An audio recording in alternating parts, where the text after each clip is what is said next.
Let's do this.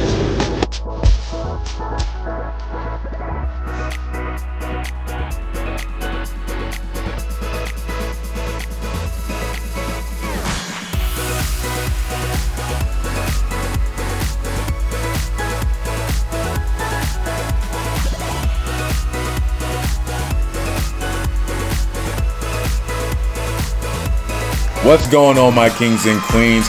And we can finally say we are here for Borderlands 4. Well, then I get all excited. I'm like JoJo, the idiot circus boy with a pretty new pet.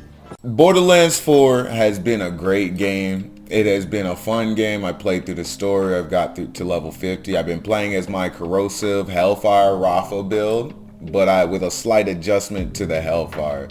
I basically just changed a few things in the skill tree, as you're seeing up on the screen right here.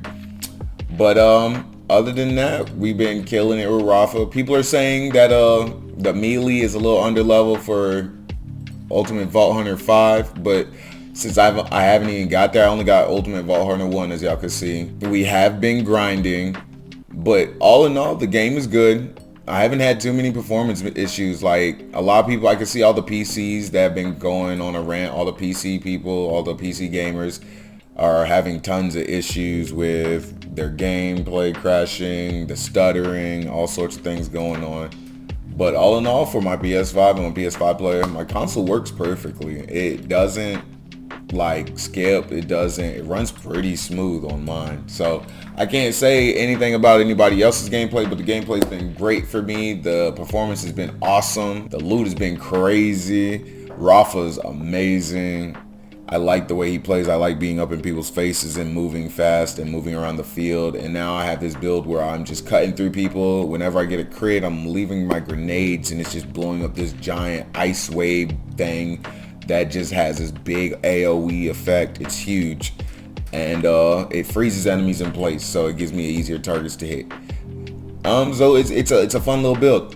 But other than that, this game, story-wise, is a step up. It's not the best, but it is a step up from Borderlands 3, and I can appreciate that for what it is. I can at least see that they were putting effort into this game because it's a great fun game. But the only gripes I have with it right now are the fact that, what are these augments? Not augments, but modifiers. They have certain modifiers in here that really make the game that's all about movement and doing what you want and playing how you want, and it really stops a lot of that. There's this one called Centripetal that you can get on enemies, and it just wrecks you, man. It pulls you in. If you don't have the amount of dodge or glide to get out of it, it will kill you. It will one-shot you, and it will keep you from being able to escape it, bro. It is really annoying. It takes away from the fun aspect of the gameplay. There's another one called Elemental Eater. So for a game that's super based on elements, I was looking at it more as so of like, okay, so you got to switch up an element, but the fact that I had to switch to another element to kill a specific enemy when the game specifically makes you build around a certain element does not fly with me in a good way. There's one modifier called Irritable, which shoots out an aimbot homing rocket at you basically every time you cause damage to one of the enemy with it on. And some of these are just really annoying to deal with. I wouldn't say it's even like difficult, it's just annoying. It's not one of those, like, I mean, I'm not one to hate on the modifiers, but it is one of those things where it takes away from the gameplay, it takes away from the fun. It takes away from you being able to use the builds like they told you would. Play free, break free, right? And I can't break free when I'm getting pulled in by a giant gravity hole. So you know what I'm saying? Like, I'm being pulled in by a one-shot gravity hole that will kill me if I even get close to it. It damages me while I'm in the circle, and it pulls me towards it. I get it, it's a singularity, but the singularity is so strong you have to use 2 different dashes to get out of it or glide out of it, which is using up that whole movement bar. So when you land outside of that, you got enemies just lighting you up. And then sometimes what was the new wild card mission?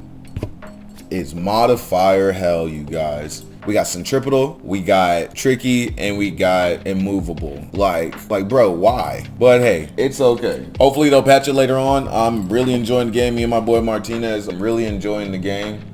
I have a couple of friends who are about to join us, and hopefully they enjoy the game too. They don't have any problems because they're computer users too. My boy Martinez is also on computer, and he has very small performance issues. But other than that, Rafa's been fun. He's great. I enjoy his gameplay. Him always jumping around the field, gliding, and moving through the field is like one of the best feelings that the game has opened up for me. What we're gonna talk about next, you guys, spoilers in case you haven't beat the story mode, skip ahead by at least a minute. We're gonna talk about in-game specialization tree.